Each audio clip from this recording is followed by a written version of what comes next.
2018年10月13日，星期六，晴天。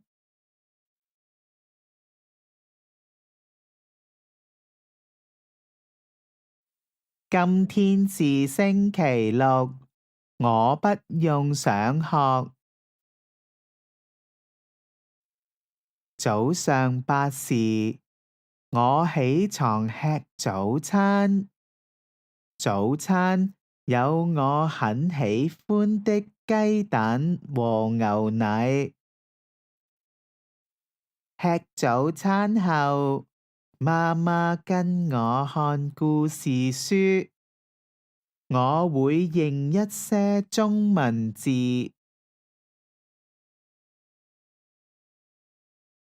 明天我們去公園玩，好嗎？太好了！中午12時，我們吃午飯。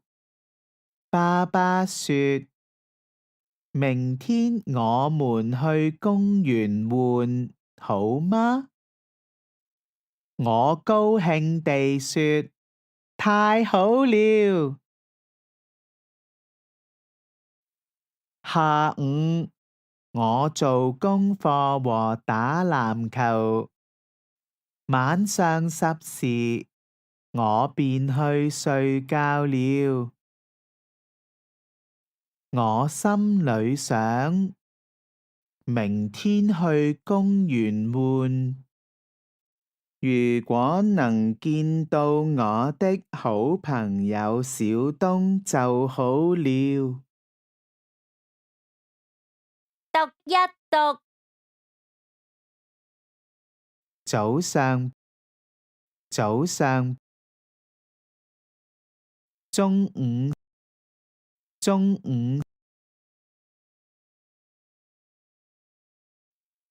下午，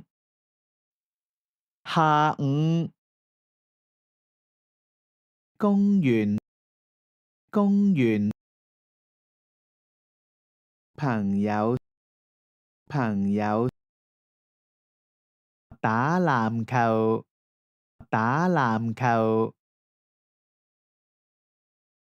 雞蛋，牛奶，早餐，午飯，起床，